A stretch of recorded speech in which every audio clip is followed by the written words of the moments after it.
एक छोटे से शहर में रहते हैं पंडित जी, जो न तो पंडिताई करते हैं न किसी पंडित के घर पैदा हुए हैं, लेकिन फिर भी पूरा शहर और अब तो इंटरनेट की बदौलत जाने कहां कहां के लोग उन्हें पंडित जी के नाम से ही जानते हैं। उनका असल नाम तो ब्रजभूषण है। एक सरकारी ऑफिस में जिंदगी भर काम करने के बदले ठीक ठाक पेंशन लेकर रिटायर हुए हैं। घर में सिंपल सी वाइफ है, 2 बेटे हैं जो बड़े शहरों में अच्छे जॉब्स पर हैं। अब सवाल ये उठता है कि दुनिया, यहां तक कि उनकी पत्नी भी उन्हें पंडित जी क्यों कहती है। इसके पीछे एक कहानी है, कहानी जो कि पंडित जी, मेरा मतलब ब्रजभूषण जी के जीवन में घटी सच्ची घटना भी है। बात उस दौर की है जब हमारे देश में कंप्यूटर रेवोल्यूशन शुरू ही हुआ था। तमाम बड़े सरकारी ऑफिसेज में कंप्यूटर लगाए जा रहे थे और एम्प्लॉइज को उन्हें चलाना सिखाने के लिए ट्रेनिंग दी जा रही थी। ब्रजभूषण जी हमेशा से पढ़ने और नई चीजें सीखने के बड़े शौकीन थे। उन्होंने न सिर्फ लिटरेचर बल्कि रिलीजियस किताबें भी बड़े इंटरेस्ट से पढ़ी थी। बल्कि उनकी पत्नी के शब्दों में कहें तो रामायण और गीता तो वो घोट कर पी गए थे। अक्सर घर और ऑफिस की महफिलों में बहुत सुंदर शब्दों में रामचरितमानस की चौपाइयां और गीता के श्लोकों की बड़ी सिंपल और इजी एक्सप्लेनेशन देते थे।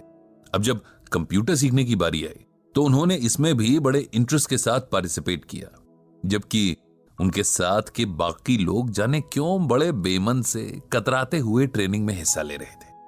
उन्हें ट्रेनिंग देने वाली टीम कहीं बाहर से आई थी। 4 जवान लड़के जो शायद अभी अभी पढ़ाई पूरी करके निकले थे, इन्हें सिखा रहे थे। इस टीम में एक लड़का था जो बहुत कूल और काम नेचर का था। बड़े पेशेंस से इन लोगों को सिखाता था और कभी भी बेवकूफी भरे सवालों पर गुस्सा नहीं होता था। इस लड़के का नाम संदीप था। ब्रजभूषण जी को संदीप बहुत पसंद था। इधर कुछ दिनों से ब्रजभूषण जी देख रहे थे कि संदीप कुछ शांत सा रहने लगा था। उसके चेहरे पर हमेशा रहने वाली मुस्कान जैसे डिम सी पड़ गई थी। अक्सर कहीं खोया सा रहता और एक अजीब सी सैडनेस उसकी आंखों में बनी रहती। अब ब्रजभूषण जी एक्सपीरियंस्ड आदमी थे, जानते थे कि अगर इस एज में डिप्रेशन ने पकड़ लिया तो जिंदगी खराब कर देगा। इसीलिए उन्होंने संदीप से बात करने की सोची और एक दिन उसे डिनर पर घर बुलाया। संदीप आया और खाना खाने के बाद पंडित जी उसे साथ लेकर वॉक पर निकल गए। फिर बातों बातों में उसकी परेशानी का कारण पूछा, जिसे पहले तो वो टालता रहा, लेकिन फिर उसने अपनी परेशानी का रीजन बता ही दिया। दरअसल पिछले 5 सालों से संदीप किसी बड़े कंपेटिटिव एग्जाम की तैयारी कर रहा था और लगातार मेहनत के बाद भी तीसरी बार उसे फेलियर ही मिली थी, जिसने उसकी हिम्मत पूरी तरीके से तोड़ दी थी। उसे लगने लगा था कि उसकी जिंदगी के 5 साल बस यूं ही वेस्ट हो गए और अब उसका कोई फ्यूचर नहीं होगा। इतनी मेहनत के बाद मिले फेलियर ने उसे चौथे और आखिरी मौके के लिए भी मायूस कर दिया था। वो अब आगे एग्जाम्स की तैयारी नहीं करना चाह रहा था और कहीं ना कहीं अपनी फेलियर के लिए खुद को ही गिल्टी मान रहा था, यानी दोषी ठहरा रहा था कि शायद उसकी मेहनत में ही कहीं कमी रह गई थी। यह सब सुनकर ब्रजभूषण जी ने तुरंत संदीप को श्रीमद् भागवत गीता का यह श्लोक सुनाया। कर्मण्येवाधिकारस्ते मां फलेषु कदाचन मां कर्म फल हेतुर्भुर्मा ते संगोस्त्व कर्मणि। जानते हो संदीप, इसका मतलब क्या है, मीनिंग क्या है? ये श्लोक भगवत गीता के दूसरे चैप्टर का 47वां श्लोक है। जब अर्जुन रणभूमि पर अपने सगे संबंधी, अपने गुरु, भाई और दोस्तों को देखकर युद्ध छोड़ देना चाहते हैं, तब भगवान उसे गीता का उपदेश देते हैं। और गीता का ये श्लोक तो संपूर्ण गीता की समरी जैसा ही है। इसका अर्थ अगर समझ लें तो जीवन की सारी परेशानियां दूर हो जाएं। संदीप ने पूछा कि आखिर क्या है इस श्लोक का अर्थ और इसमें ऐसा क्या है जो आप इसे हर परेशानी का सलूशन बता रहे हैं? ब्रजभूषण बोले, इसका अर्थ है कि हे अर्जुन, तेरा अधिकार कर्म करने में है, उसके फल में नहीं। तू कर्म के फल के प्रति आसक्त ना हो या कर्म न करने के प्रति प्रेरित ना हो। सिंपल वर्ड्स में कहें तो हम में से हर कोई कुछ भी करने से पहले उस काम के रिजल्ट के बारे में सोचता है। जैसे बच्चे पढ़ाई शुरू करने से पहले फर्स्ट आने की विश करते हैं।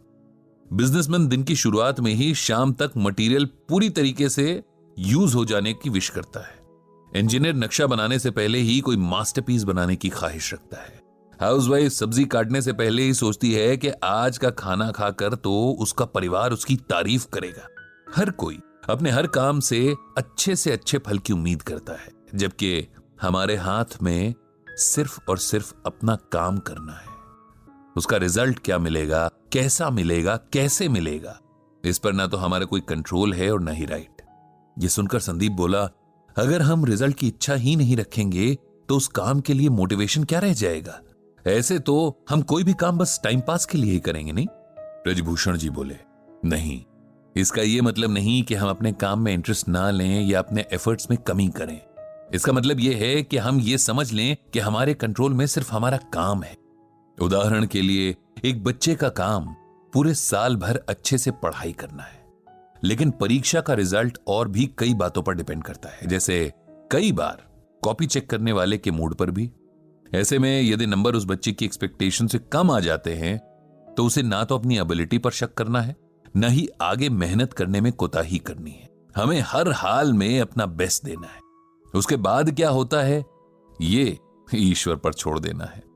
किसान जब खेत में बीज बोता है, रात रात जागकर फसल को पानी देता है, तब वो अपना काम कर रहा है।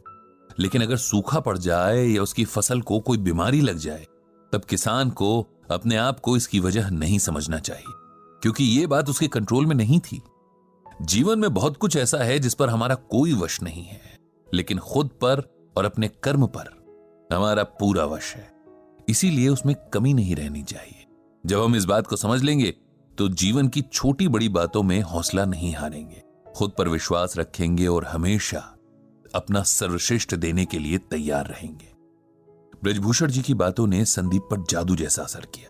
उसने मन ही मन एक बार फिर पूरा जोर लगाकर परीक्षा की तैयारी करने का फैसला कर लिया था।